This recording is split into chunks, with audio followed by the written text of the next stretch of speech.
Defamation Act 1957. Defamation is a publication of a statement which tends to lower a person in estimation of right-thinking member of the society generally. The law of defamation Malaysia is primarily based on the English common law principle. So, the Malaysian Defamation Act 1957 is in perimetrial with the English Defamation Act 1952. The interest that is protected by this tort is a person's good name and reputation.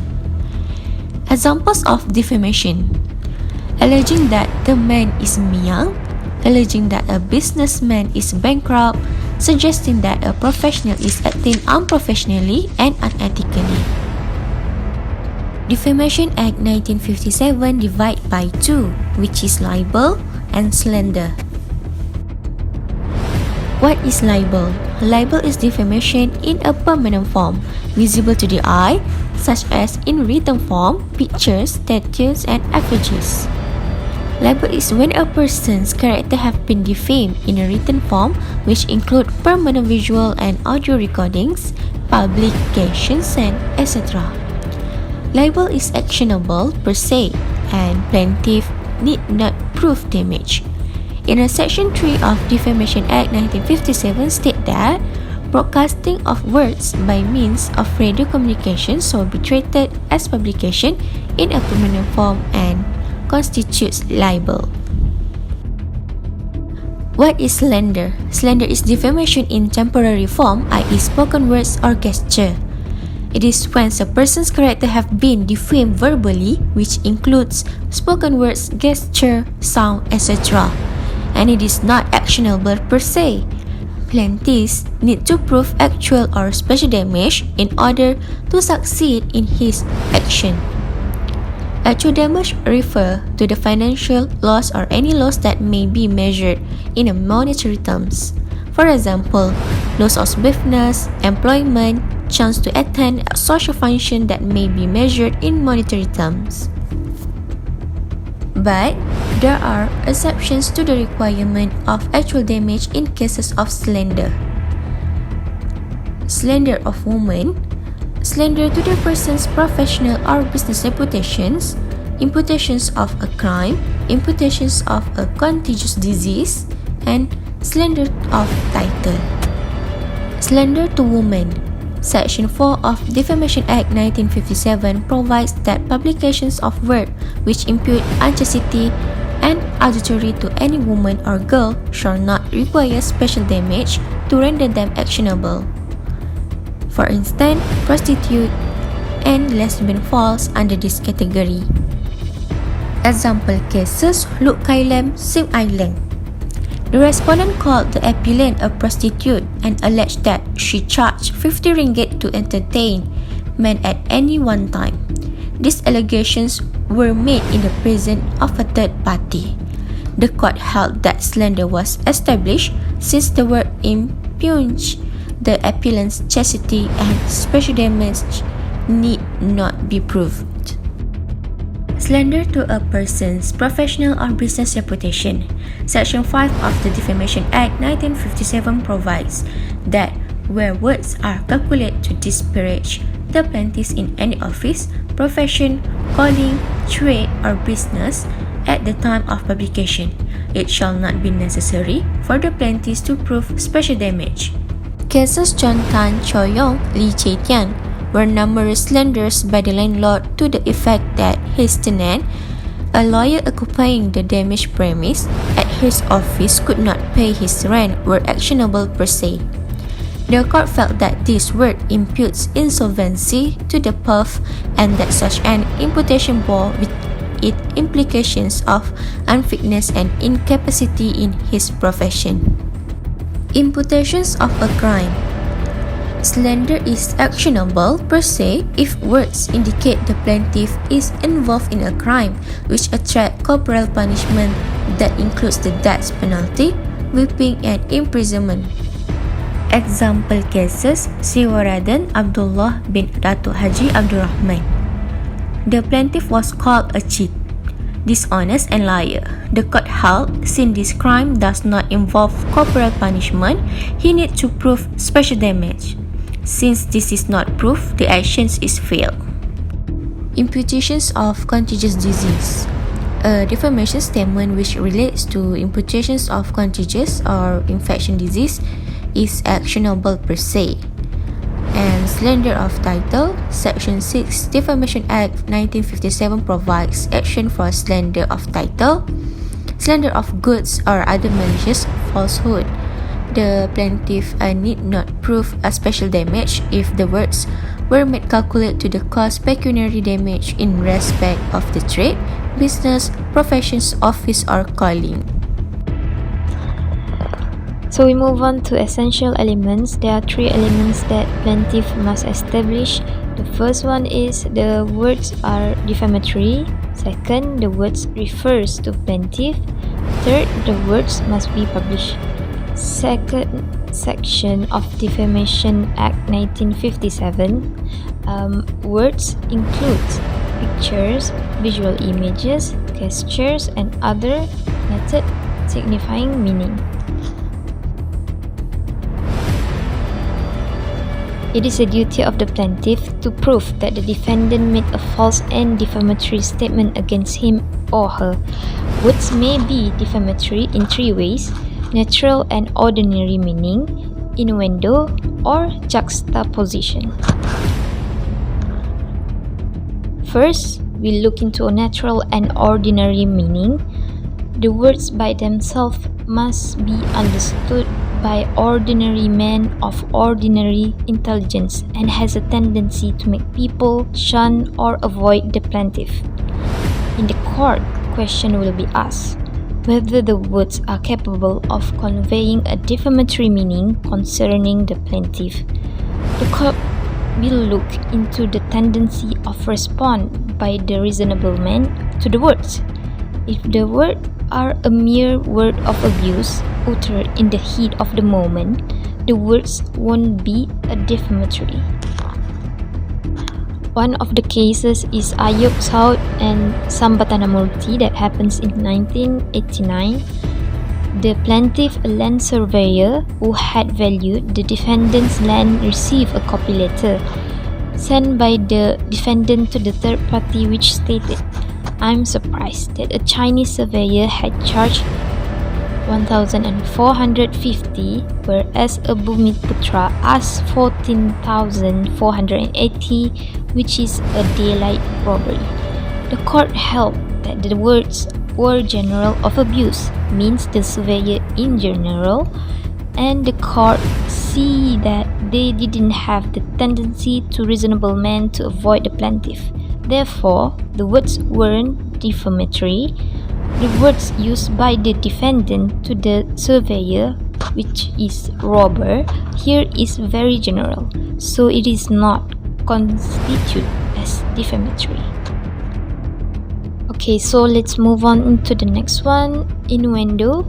Defamatory charge does not arise from the literal meanings of the words, which mean that the words by themselves are not defamatory but by virtue of special facts or circumstance known by the recipient or reader of the words.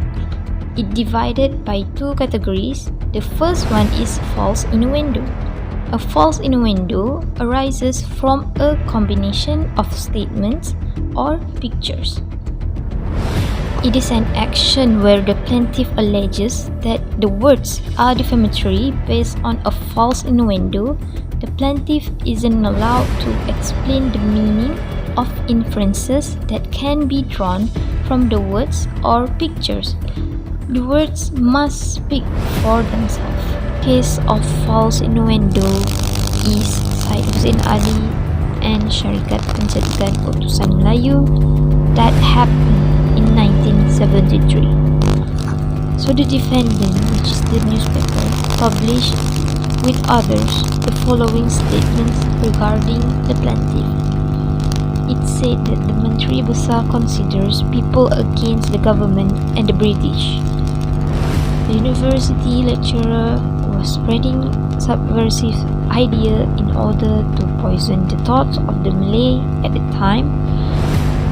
The issue before the court was whether the words were defamatory of the plaintiff, as the other two elements of defamation were satisfied.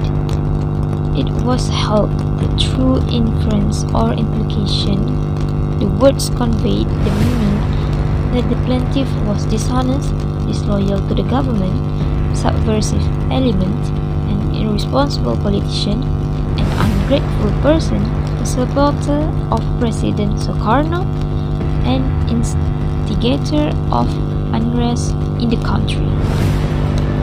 So the plaintiff's claim was accordingly allowed.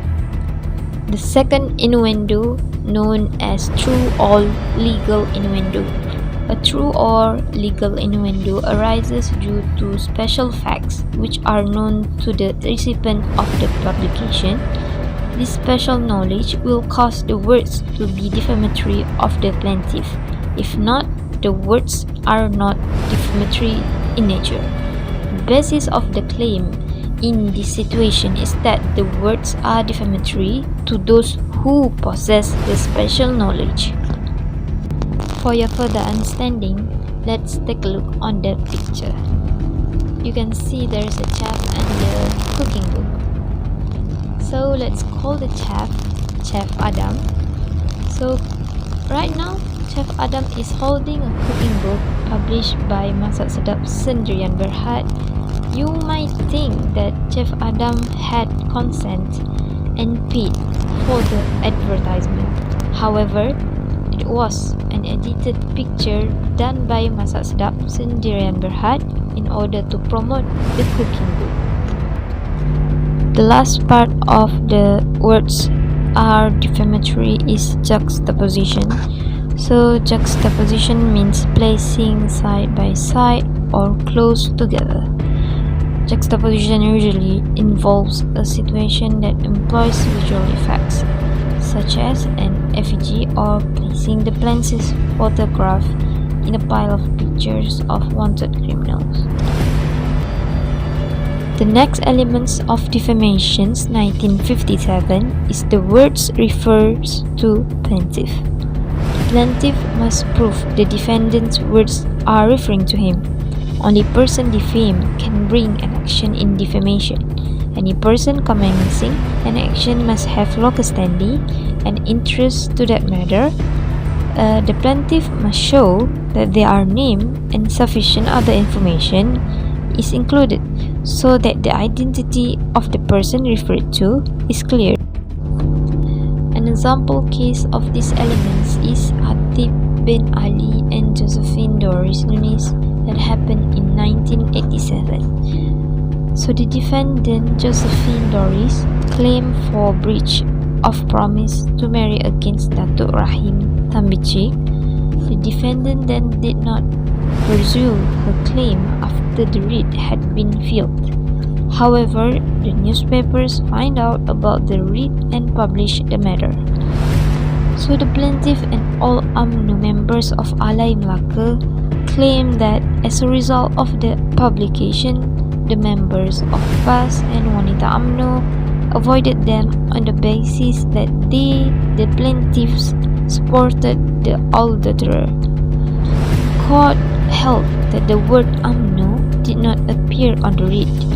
If any party was defamed, it was Datuk Rahim Tambicik, and only he could have taken action, but not the UMNO members. The last elements of Defamation Act 1957 is the words must be published. Publication means dissemination of defamatory words or material to a third party rather than the plaintiff. There must be an involvement of some other person to witness the said statement being made. Publication include traditional forms such as books, newspapers, magazine, the internet, like social media. In practice, the statement is always in the form of words, but it can take any form which conveys meaning. For example, a picture, cartoon, or a statue. Facebook, Instagram, Twitter, for example, people can instantly publish statements that reach thousands of people easily. An example case is Dr. Jenny Ibrahim and S. Bhagyanathan that happened in 1986. So the plaintiff, Dr. Jenny Ibrahim, was a psychologist who was working on a voluntary basis at a help center. The defendant wrote 2 letters indicating that the plaintiff had committed breach of trust, amounting 70k ringgit. Copies of one of these letters were sent to all of the directors of the center, to the director of the Welfare Service of Perak, and to the Registrar of Societies Malaysia. The court held that sending copies of the said letter to the other party constitutes publication. Finally, defenses against defamation law 1957 are consent or assent, justification, fair comment, privilege, unintentional defamation, and innocent dissemination. Amizuddin Ahmad yang diarah membayar Menteri Penerangan, Komunikasi dan Kebudayaan Datuk Seri Dr. Rais Yatim RM400,000 berhubung satu artikel berkaitan dakwaan merogol pembantu rumah Indonesia berkata beliau tidak terkejut dengan keputusan itu, sebaliknya menegaskan akan terus lawan. Pengendali laman sharpshooterblogger.blogspot.com itu menambah, keputusan mahkamah mengarahkannya membayar RM400,000 tidak akan menghalangnya daripada terus menyiarkan tulisan-tulisan kritikal mengenai pemimpin-pemimpin kerajaan, lapor The Malaysian Insider. Portal itu difahamkan beliau sudah berbincang dengan peguamnya untuk membuat rayuan berhubung keputusan mahkamah semalam. Rayuan dijangka difailkan hari ini ataupun esok. Semalam, Mahkamah Tinggi Kuala Lumpur memerintahkan Amizuddin membayar ganti rugi RM300,000 kepada Rais. Selain itu, mahkamah juga memerintahkan Amizuddin membayar kos RM100,000.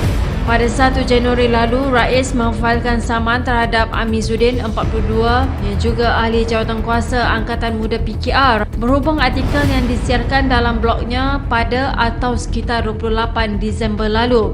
Rais diwakili Peguam Datuk Seri Muhammad Syafiq Abdullah dan Azad Bashir, manakala Amizuddin diwakili Peguam William Leong. Dalam komen yang disiarkan di blognya, Amizuddin berkata kegagalan berpunca daripada gagal membawa saksi.